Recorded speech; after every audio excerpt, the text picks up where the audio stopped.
We're set to talk the 2019 Watertown Purple Tigers with head coach Gavin Webster. Coach, I believe in your 15th year now, is that correct? Starting my 15th year, yes. Coach, just maybe talk about, reflect, if you would, over the 15 years, maybe how you've changed as a coach, how you've seen things change at Watertown High School. Well, there's been a lot of growth, you know. I took over in 2005 when Coach Robinson retired. We've just grown. You know, we went from a small school over on West Main Street to out here on Sparta Pike. We're getting growth in the area, and with growth you get more players. So we've seen our program grow and just get better as we've gone along. I know we're going to talk a lot about this season, but I do want to go back. I talked to some of your players before you and I had a chance to talk, and looking back at last year, record-breaking season here at Watertown. 10-0 run through the regular season, just very impressive, and of course just a tough, heartbreaking loss to Trousdale County. How do you reflect on last season, and do you see this being used as a motivation by this team the way the season ended last year? Well, reflecting back on last season was very successful. You know, those guys, they set a name for themselves. Mm-hmm. You know, they've won the first region championship in this area since 1985, which is great. Right. As far as reflecting back on last year, it was great. Mm-hmm. You know, they had a great season. This bunch here coming in, you know, they've got I guess they've got to make their own identity. Right. You know, we've got several guys returning. We are young. We're athletic. Got a good group. Hard workers, you know. It still remains to be seen what our identity is, and we'll find out. I think we're all anxious. Got a scrimmage tomorrow and got one next Friday. So, you know, I'm anxious for these guys to kind of see, you know, what is our identity, what is, you know, what are we going on, right? You know, so.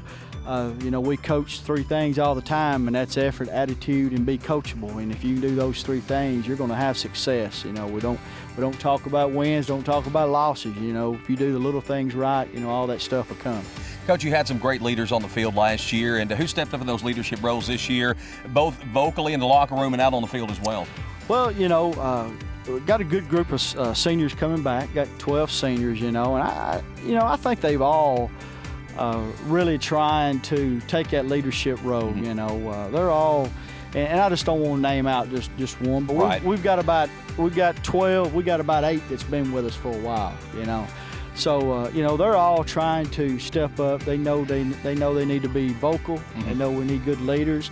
They had good role models the last several years since they've been part of this football program. We've had a lot of success over the past several years since they've been part of it, you know. So they know what it takes, and they know what they got to do. Coach, you got one player on offense that everybody's going to know where he's at anytime the ball is snapped. That's DeRamus Carey, your senior, coming off of over 1,900 yards rushing last year. Talk about the growth and development you've seen in him. And likewise, I want to talk about the offensive line. I know you got some players back, but you lost some key members there last year. And how's that unit going to come together for your running game this year? Well, I think D-Ray knows, anytime you have a successful year like he had last year, he's going to be the first to tell you it wasn't all about him. If those big guys up front hadn't have blocked for him, mm-hmm. and if we didn't have the passing game that we had, he wouldn't have had the kind of success that he had last year. And that's kind of what we're going into this year. And he knows it's just not all about him. Mm-hmm. And he's a very humble young man. He's a hard worker. He's a hard runner.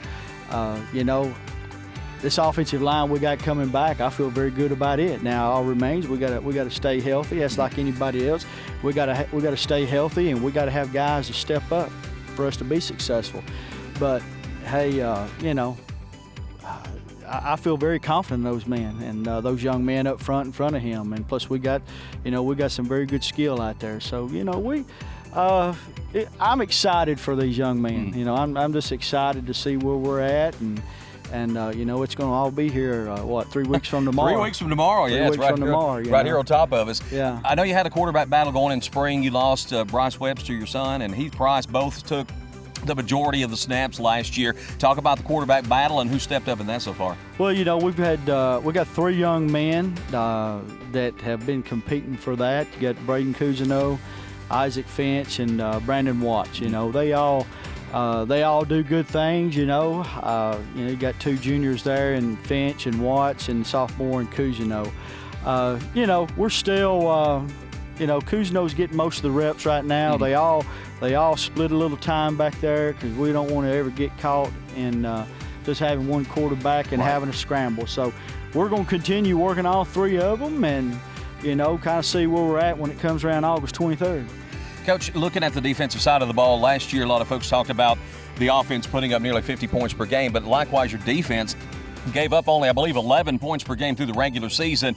Even in the loss to Trousdale in the playoffs, a gritty, great, determined defensive effort. Talk about that side of the ball this year and the playmakers coming back that we're going to see. Well, we got some playmakers coming back. You know, we did, I think we lost 4, maybe 5 on defense, I think. Coach Hackett does an outstanding job. You know, he keeps things simple. Guys love playing for him. You know, he's going to study film and, you know, how good can we be defensively? I don't know. I know we got some good quality players over there, and again, depends on, you know, how's our depth going to be, how healthy can we stay.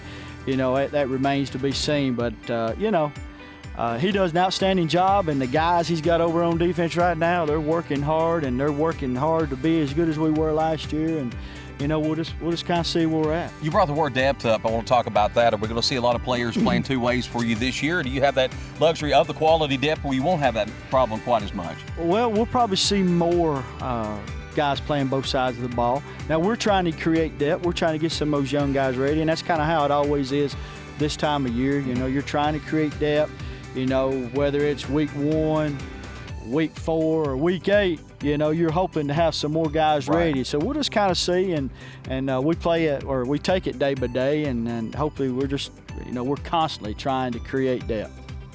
Coach, looking at the region, Trousdale County looks to be the pick this year. Of course, last year Trousdale County was the pick. Watertown ends up winning the region.